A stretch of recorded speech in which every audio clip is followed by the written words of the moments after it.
dar início, então, aos debates, né? Quem desejar fazer uso da palavra, fazer pergunta ou fazer alguma colocação, por favor, pode se dirigir ao microfone lá e...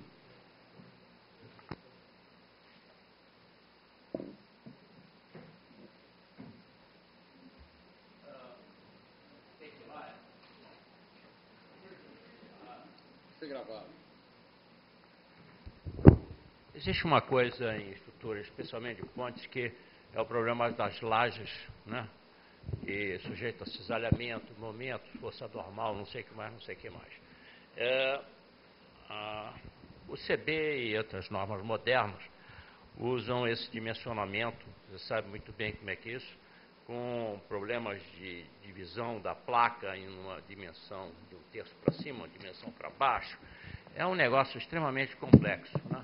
E o que está acontecendo é que existem programas, inclusive o SAP faz isso, e quando você tem uma estrutura complexa, laminar, especialmente laminar, a gente tem que usar esse programa, embora sabe-se que a coisa não é assim.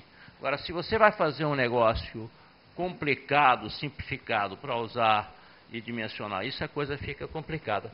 O Stuck sempre foi contra você usar programas de dimensionamento automático. E ele inventou esse negócio aí que escreveu, que eu acho que não está muito certo, na minha opinião, que eu acho o seguinte, quer dizer, naturalmente você não vai pegar uma viga, né, flexão, né, você vai usar um programa de dimensionamento e dimensionar com o computador, você tem que usar as regras usuais de concreto armado. Mas as regras de estruturas laminares, elas são regras de concreto armado, está lá, todas as normas modernas tem isso. Eu não entendi por que ele colocou isso aí bloqueando, porque isso aí é um perigo. Bloqueia o que um projetista moderno consegue fazer quando tem um programa de análise tipo SAP, que resolve aqueles problemas super complexos, e eu duvido que alguém consiga dimensionar aquilo que não seja com computador. Na minha opinião, é inviável. Simplesmente não dá para fazer, entendeu? Com torção, com flexão, com não sei o que mais, com cisalhamento, assim, para lá. Tem mais de dezenas de combinações, eu não vou contar agora, mas no instantinho a gente pode determinar isso. As componentes de esforços membranais e os momentos, né? Momento para lá, momento para cá. Né? Fica inviável. Eu não entendi essa de bloquear isso assim de uma forma tão peremptória.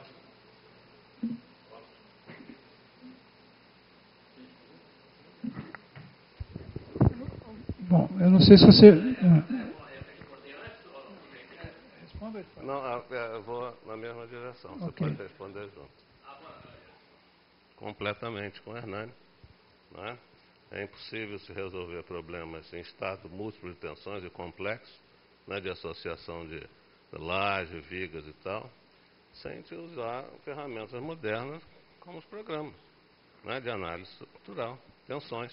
Em pontes mesmo, você chega a conclusões muito boas, né, inclusive para esforços cisalhantes e tal, em situações complexas, que você não consegue em cálculo manual nem modelos analíticos.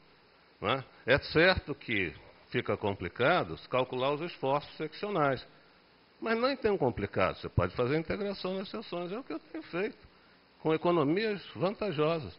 E se fizer, depois as provas de carga, estática ou dinâmica, numa ponte real, quando se faz, por exemplo, projeto de reforço, você encontra lá aquilo que você calculou, em termos de tensões, deslocamentos, deformações, tudo.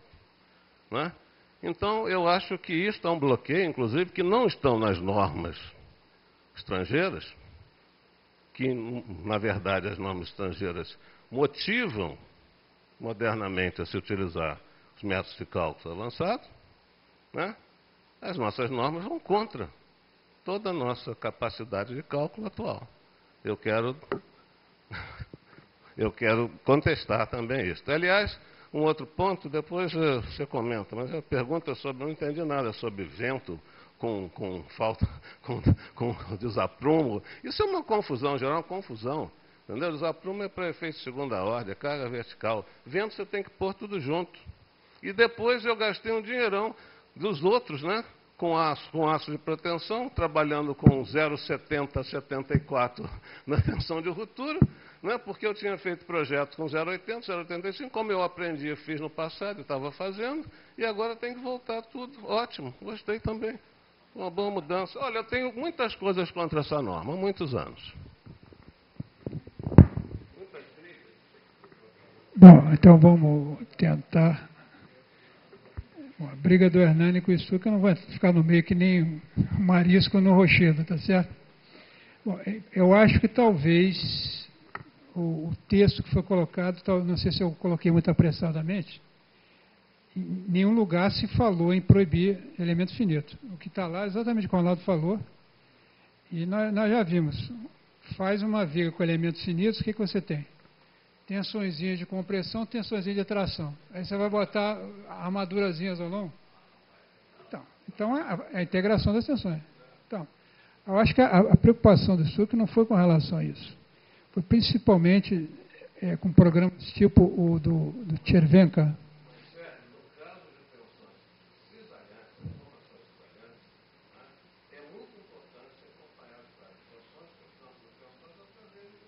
Mas é o que está escrito. Mas é o que está escrito ali. Desculpa, então não deve estar bem escrito isso. Bom, pode não estar bem escrito. Deixa eu fazer um comentário geral, tá, que não se aplica só a essas intervenções, que é o seguinte. A norma vai entrar em consulta pública a partir de janeiro. Tá? Vai ficar aberta no site da ABNT durante um determinado período. E qualquer pessoa, tá, até a moça que traz o cafezinho, ela tem o direito de opinar. Não só tem o direito de opinar, como defender seu ponto de vista na reunião final de fechamento. Tá? Então, é evidente que comentários e intervenções tão importantes quanto do Ronaldo e do Hernani são sempre extremamente bem-vindas, tá certo? Em qualquer oportunidade. Sérgio, eu agradeço a sua gentileza.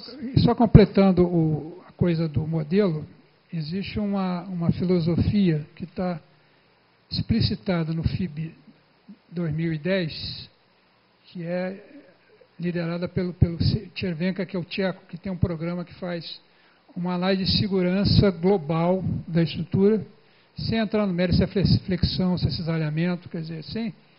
E você vê os artigos dele, o exemplo que ele dá de viga-parede, o detalhamento que ele coloca, você dá gargalhada. Tá? Porque isso não é detalhamento de concreto armado. Então, pessoalmente, eu sei que o Stuck tem uma preocupação de um certo exagero, de um certo mau uso dos programas de elementos finitos. Se o texto está mal escrito, se pode ser melhorado, excelente, vamos melhorar. Tá? Mas se você for à literatura antiga, inclusive para vigas paredes, né, que tem muita coisa dos anos, sei lá, 30, 40 e tal, toda a nossa forma de dimensionar e posicionar as armaduras veio de análise de tensões, feitas até com métodos analistas, diferenças finitas e tal. Bom, isso é um outro ponto. Tá?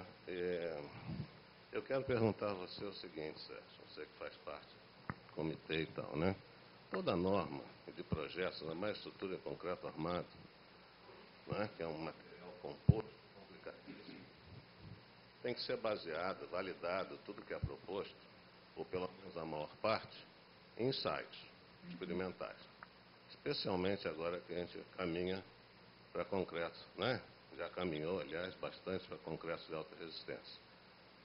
Todas essas proposições têm fundamentos, né, e validação de ensaios experimentais? Você sabe que a tecnologia do Brasil, calcanhar de Aquiles, é a parte experimental, tá certo? E o que você sempre fez aqui, por exemplo, a época que não tinha norma brasileira efetiva, você usava o quê? CB78 para fazer ponte? Usava norma estrangeira. Então, usando um pouco a experiência internacional para desenvolver a nossa tecnologia, tá certo? Então, ou seja, assim, tem experiência suficiente para você usar concreto de alta resistência? É uma realidade. Os prédios de São Paulo estão sendo feitos, prédios de 30, 40 andares. Só que estão sendo feitos com uma normalização errada. Então, isso foi discutido também. Eu não, acho que não é. E nós estamos utilizando. Nós, eu digo, estamos integrando aí, quer dizer, o comitê.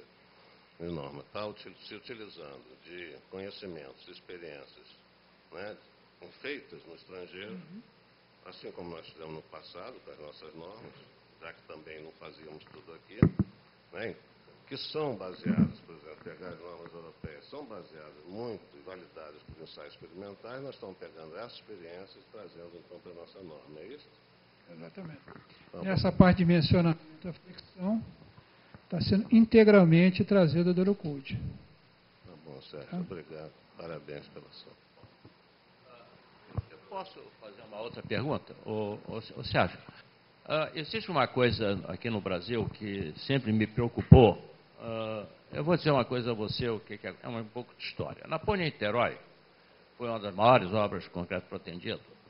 Eu botei na especificação de construção que os processos, por exemplo, de proteção, as ancoragens, seriam ensaiadas ou certificadas, não ensaiadas, certificadas aqui no Brasil, tá certo? Uhum. Eu não consegui, quando depois foi feita a obra, que isso fosse implementado. A minha ideia era criar um know-how aqui no Brasil de certificação de produtos novos na engenharia. Tá? O que está acontecendo? Está sempre acontecendo. Você pega, por exemplo, estais, ancoragem de estais. Você pega uma certificação europeia, a certificação está lá europeia, aí chega uma firma brasileira, representa ou compra o know-how de uma outra firma, usa aquela certificação europeia para nós brasileiros. Aí você chega para a firma XPTO, que importou aquela tecnologia baseada numa certificação europeia, você pede, me dá a certificação para eu poder usar esse produto. Não, não vou dar essa certificação a você. É proibido, eu não sei, não quero dar, é sigilo industrial, não sei o que mais. Enquanto que, por exemplo, em países mais sérios, a certificação é pública. Então, o que eu acho é que todo produto especial usado na engenharia civil, por exemplo, dá exemplos, tá? Coragem de proteção, coragem de estais, conexões especiais, não sei lá o quê, deveria ter uma certificação pública. Tá certo, não se quer adotar uma certificação brasileira, ou colocar um laboratório brasileiro para pegar e obter a certificação, tudo bem, é uma questão. Agora, tem que ter isso público, entendeu? Essa aqui é a minha opinião. Porque nós estamos aqui engolindo know-how dos outros sem ter um know-how brasileiro. Isso aqui é... Quer dizer, e a gente fica com cara de tacho, porque a gente pede a certificação, o documento, a experiência que foi feita para certificar um produto, e o sujeito que representa aquele produto fala assim, não vou dar, isso não está disponível. Entendeu? Isso eu acho que devia estar em norma. Bom, isso aqui é a minha opinião. Agora eu quero falar. Você gostaria de falar? Eu primeiro quero cumprimentar... Só comentando aqui, o Hernani. Só parece que essa coisa de tornar pública transcende um pouco a parte técnica, né? Seria uma parte legal ou industrial, de patentes. Aí realmente eu não sei dizer. Como é que você vai usar uma coisa que você não sabe que está boa? Em alguns pontos a norma diz, a ancoragem mecânica deve ser ensaiada de tal e tal forma. Né? Então, na Europa, na Alemanha, por exemplo, todas essas certificações estão públicas. Chama-se Balsulaço. Cansei, na época lá do projeto K, eu comprava aquilo lá pela Promon, a doidada, tinha aqueles produtos todos alemães certificados por... Talvez tenha sido discutido em outro âmbito. Né? Não, acho que é por norma. Bom, ok. Talvez pudesse ser uma decisão do Inmetro, né? Essa sua observação é interessante. Nós abrimos um debate sobre isso. Eu acho que é muito importante isso. Tá? Sérgio, ninguém lhe cumprimentou pela excelente palestra e pelo esforço que você fez durante esse tempo todo para trazer essas modificações da nossa norma. Mas quando eu vim para cá, eu julguei que esta norma que você ia apresentar era para facilitar o projetista.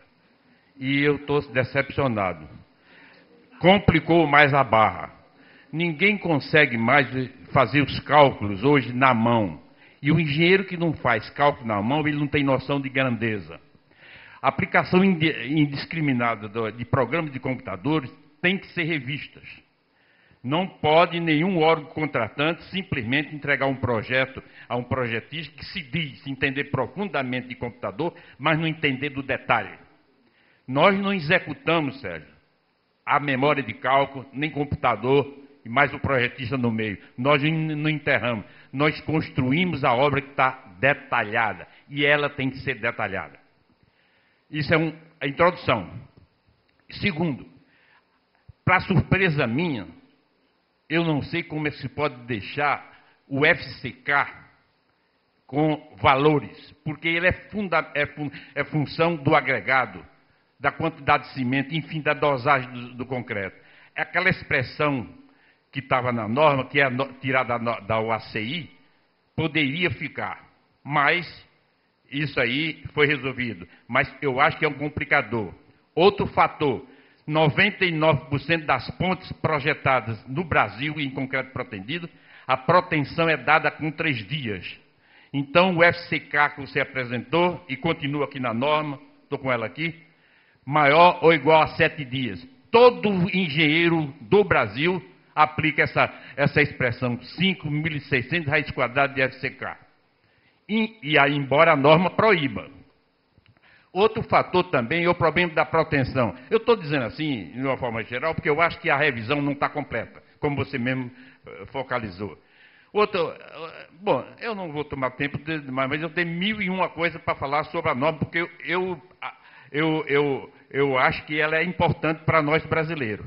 Agora, não é uma norma que poderia ser como a norma portuguesa, que foi baseada no Eurocode, né? Ela está muito boa e poderia ser simplesmente feita uma adaptação, evidentemente, às nossas normas. Problema da proteção. No mundo inteiro você adota 0,75, aqui era 0,74. Isso não é engenharia, não. 0,74. Nós temos na norma aqui, pilar mínima dimensão 19 centímetros. Isso não é engenharia. É 20 centímetros. Múltiplo de 5. A norma tem que ser feita por uma pessoa que tem experiência de obra. Não pode ser feita simplesmente por cientista, não. O que eu vejo nas obras, eu agora, fiz uma ponte agora em Recife, é um Deus nos acuda.